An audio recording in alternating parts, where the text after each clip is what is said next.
प्रणाम। सभी श्रोताओं को मेरा प्रणाम। मैं मानसी, इस देश की बेटी। इस देश में बेटी को कन्या माना जाता है। उसे सरस्वती, लक्ष्मी, माँ दुर्गा के रूप में देखा जाता है। फिर क्यों वह अपने अस्तित्व की लड़ाई लड़ रही है? वो क्यों अपने जीवन की भीख मांग रही है? अरे बेटी तो घर की शान है, उसी से तो घर में रोशनी है। बेटी ही तो दो घरों को जोड़ती है। तो आइए बेटी के सम्मान में हम एक नाटक प्रस्तुत करते हैं जिसका शीर्षक है बेटी बचाओ बेटी पढ़ाओ। मानसी, ओ मानसी, तुमने मुन्ना को कहीं देखा क्या? पता नहीं इतनी सुबह सुबह कहाँ चला गया। अभी तक उसने कुछ खाया भी नहीं, दूध भी नहीं पिया और स्कूल जाने की तैयारी भी तो करनी है। नहीं माँ, मैंने मुन्ना को नहीं देखा। मैं तो सुबह से बर्तन ही साफ कर रही हूँ।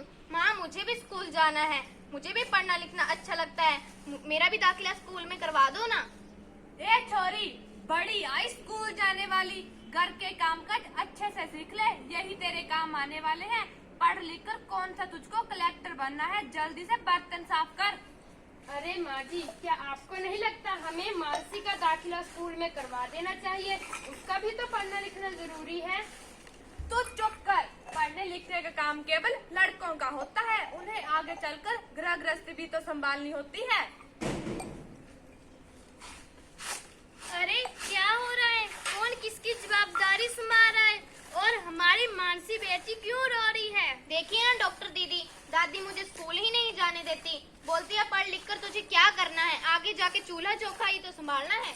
अरे ये तो बहुत गलत बात है माँ जी। क्या आपको नहीं लगता हम बेटियां पढ़ लिख कर आगे बढ़े और समाज बहुत आगे बढ़ गया है? आप किस दुनिया की बात कर रहे हैं? हम 21वीं सदी में जी रहे हैं। मैं आज ही टीचर दी से बात कर मानसी का दाखिला करा देती हूँ। और हाँ, मैं तो जहाँ इसलिए आई थी कि मुन्ना को पोलियो ड्रॉप दिया या नहीं, जगह जगह इसके कैंप लगे हुए हैं। अच्छा हुआ बहन जी आप आ गई। अब आप मुन्ना को पोलियो ड्रॉप भी दे देंगे और मैं उसे स्कूल भी पहुंचा दूंगी। अच्छा मानसी, तुम रोना नहीं, तुम जरूर स्कूल जाओगी और पढ़ लिख कर मेरी तरह बहुत अच्छी डॉक्टर बनोगी। ठीक है बेटा? बहू, मेरे लिए एक गिलास पानी लेकर आना। अभी लाई बाबूजी।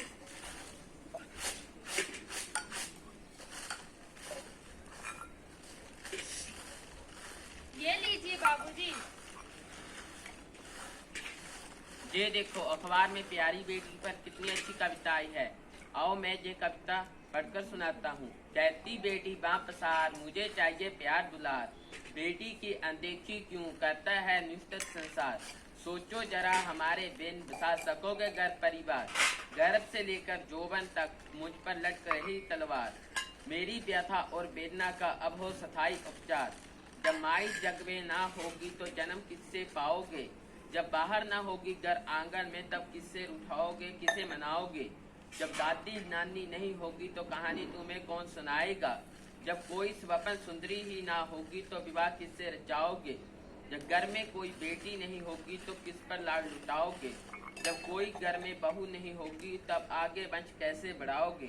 कैसी लगी कविता भाग्यवान? काहे की मजेदार कविता, मेरे को नहीं आई पसंद। अरे कोई घर में है क्या? आइए आइए बहन जी, हम आपका ही इंतजार कर रहे थे। हाँ, मैं कुछ दिनों के लिए बाहर चली गई थी। मुझे डॉक्टर बहन जी बता रही थी कि अभी तक आपने मानसी का स्कूल में दाखिला नहीं करवाया है। ये तो बहुत होनहार छात्रा है और हमेशा अच्छे अंक लेकर पास होती है। हाँ हाँ टीचर दीदी, मैं भी तो यही चाहती हूँ, पर मेरे यहाँ सुनता ही कौन है। हाँ हाँ, और पढ़ाओ लड़की को और बाहर भेजो। जब कुछ गलत छलत हो गया तो कहीं मुँह छिपाने लायक नहीं रहेगी ये। अरे माँ जी, अब कहाँ की बात कहाँ लेकर चली गई? मानसी को 10वीं तक की पढ़ाई तो पूरी करने दो, बाद की पढ़ाई के बारे में बाद में सोचेंगे। हाँ हाँ टीचर दीदी, हम मानसी का दाखिला स्कूल में जरूर करवाएंगे। उसे मैं अपने जैसा अनपढ़ नहीं रहने दूंगी, उसे खूब पढ़ाऊंगी। फिर कल मानसी को तैयार रखना, मैं इसे लेने आऊंगी। क्यों, सही कहा ना दादाजी? हाँ हाँ बेटा, सही कहा। प्रणाम दादाजी, प्रणाम दादी जी। हाँ, अब मैं चलती हूँ। अब मेरी मानसी बेटी जरूर स्कूल जाएगी और पढ़ लिख कर बहुत बड़ी डॉक्टर बनेगी।